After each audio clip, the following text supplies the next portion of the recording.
अधिकतर पार्टी और जो निर्दलीय कैंडिडेट हैं, उसमें ये प्रायः देखने को मिला है कि वो जातिवाद की राजनीति करते हैं। जिनका ज़्यादा जितना बड़ा समुदाय है वो उनको अपने आप को उस बड़ा लेवल तक देखते हैं। तो ये कहाँ तक ठीक है? विकास को नाम पर लोगों को वोटिंग माँगना चाहिए और विकास के नाम पर बात करना चाहिए, ना करके ये एक राजनीतिक धर्म को और जाति को बनाया जाता है। इस चीज़ को आप किस लेवल पर देख रहे हैं? बिल्कुल, आप पांडे उपचुनाव बेहद इंटरेस्टेड होते जा रहा है। पार्टी के उम्मीदवार इंतखाब अंसारी जी के साथ हैं और उनका विचार जानने के लिए आए हैं। सबसे पहले सर आपका हमारे चैनल पर बहुत-बहुत स्वागत है। जी, पिंटू भाई आपका बहुत-बहुत शुक्रिया। किस आधार पर आप जनता के बीच जा रहे हैं? जी, आप देख रहे हैं पूरा गांडे विधानसभा का आप जो ये क्षेत्र देख रहे हैं। पिछले 40 साल से यहाँ पे जेएमएम, कांग्रेस या भाजपा तीनों मिलकर यहाँ पे राज कर रही है। मैं जनता से सिर्फ यही बताना चाह रहा हूँ कि आपकी जो बुनियादी जो सुविधाएँ यहाँ पे मिलती नहीं है, खासकर आप बिजली देख लें, सड़क देख लें। मेन जो सड़क है वो कुछ-कुछ पक्की है, लेकिन जो गाँव की सड़कें, जो एक गाँव को जोड़ती है, वो सड़कों का हाल आप देखे होंगे। अभी बारिश हुआ है, बारिश में तो हर तरफ आप पानी ही पानी सड़कों में देख रहे होंगे। मैं इन्हीं सब बातों को लेकर जनता के पास जा रहा हूँ कि 40 साल से आपके आपके यहाँ पे राज कर रहे हैं। उन्होंने आपको 40 साल में क्या दिया? अगर इंशाअल्लाह हमें अगर जीत मिलती है, जो वो 40 साल में जो नहीं दे पाए वो मैं 4 महीने में देने का कोशिश करूँ। अ, आपकी जो पार्टी है एआईएमआईएम, इनका क्या मुख्य लक्ष्य है? इनका टारगेट क्या होता है? देखिए एमआईएम का एक ही लक्ष्य है। इसका लक्ष्य है आप एमआईएम का अगर हेडक्वार्टर देखिएगा वो हैदराबाद में और हैदराबाद में आप कहीं भी आप जाके देखिएगा, वहाँ पे एक अच्छा स्कूल मिलेगा आपको, एक अच्छा हॉस्पिटल मिलेगा आपको और हैदराबाद की आवाम आज 30-40 साल से उनसे सदरुद्दीन ओवैसी साहब से मोहब्बत कर रही है। उसके पीछे कारण यही है कि वहाँ पे सड़क और बिजली छोड़ के वहाँ पे बुनियादी सुविधा जैसे धरातल स्तर पर पकड़ रखने वाले उम्मीदवार अर्जुन बैठा जी निर्दलीय से हैं।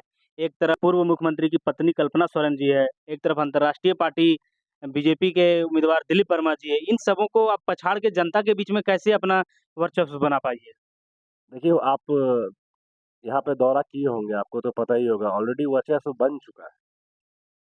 जनता यहाँ की त्रस्त है, ये जानते हैं कि ये धन बल से चुनाव लड़ेंगे और यहाँ की जनता जान गई है कि जो भाजपा के कैंडिडेट हैं,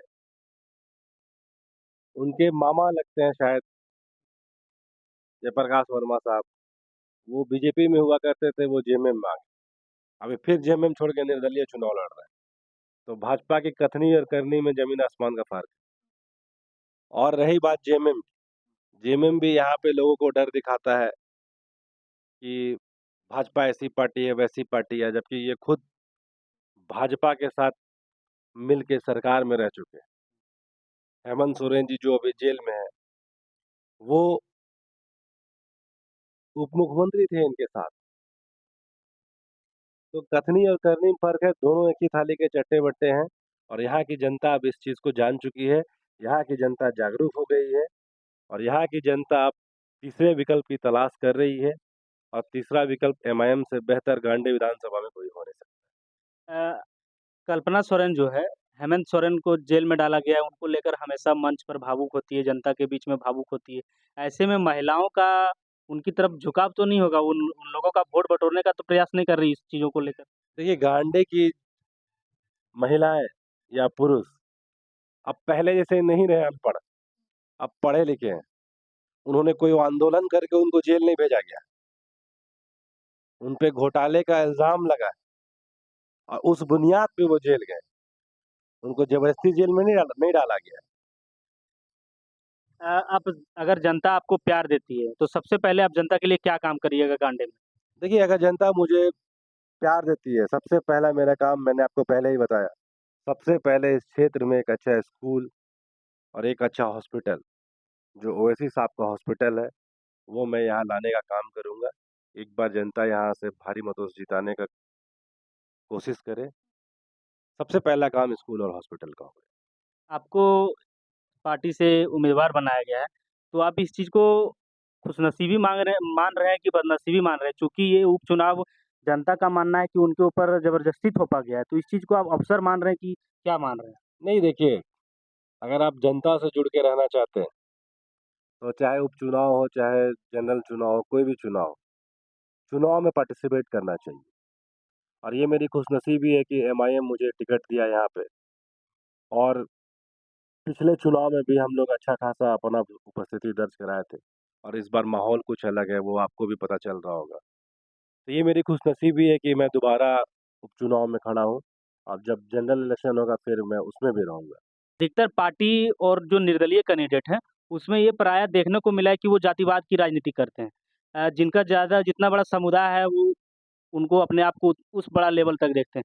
तो ये कहाँ तक ठीक है? विकास को नाम पर लोगों को वोटिंग माँगना चाहिए और विकास के नाम पर बात करना चाहिए, ना करके ये एक राजनीतिक धर्म को और जाति को बनाया जाता है। इस चीज़ को आप किस लेवल पर देख रहे हैं? बिल्कुल, आपने जो बातें कही सही सही कही, लेकिन आपने मुझसे जो पिछले हर सवाल का सिर्फ़ एक ही जवाब दिया है कि यहाँ विकास की राजनीति होनी चाहिए।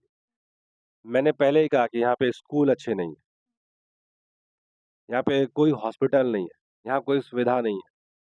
आप यहाँ के रोड देख रहे होंगे, अगर कोई लेडीज़ अगर यहाँ प्रेग्नेंट है, तो वो सही टाइम पे अपना अस्पताल भी नहीं पहुँच पाएगी, ये हालात है। मैंने विकास की बात की और रही बात आप जाति और धर्म की बात अगर आप कहते हैं, तो इस देश में अभी एक चलन है।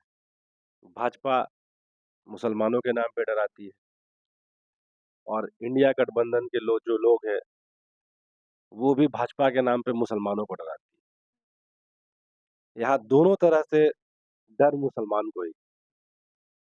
और अगर इस चीज़ को हम लोग अगर खुल के बोले कि आप मुत्तहिद हो, आप ये ना देखें कौन जीते कौन हारे, तो लोग हमें कहते हैं कि ये धर्म की राजनीति कर रहे हैं। हम धर्म की राजनीति नहीं करते, हम विकास की राजनीति करते हैं। आप हैदराबाद देख लीजिए, रोल मॉडल है वहाँ पे। आबादी किसकी ज़्यादा है, लेकिन वहाँ सब सुकून से रहते हैं।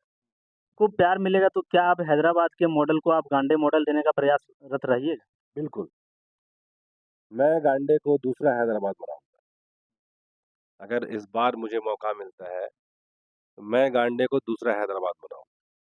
अ, आपका चुनाव चिन्ह और आपका क्रमांक संख्या लेकर आप जनता से कुछ अनुरोध मैं जनता से यही कहना चाहता हूँ कि आप विकास के नाम पे कम संख्या 3 पतंग छाप में वोट दीजिए और इस गांडे विधानसभा का तकदीर बदलने का कोशिश कीजिए क्योंकि 4 साल आपको सिर्फ 40 साल यहाँ पे सिर्फ आपको ठगा गया है। सुन रहे थे इंतखाब अंसारी को पब्लिक डिमांड न्यूज़ चैनल के माध्यम से इनके विचारों को लेकर क्या सोचते हैं हमें कमेंट सेक्शन में बताइए। हम मिलते हैं आपको नए वीडियो में। जनता जनार्दन की। न्यू गिरिडीह रेलवे स्टेशन के बगल जमीन खरीदने के लिए संपर्क करें 9771638361।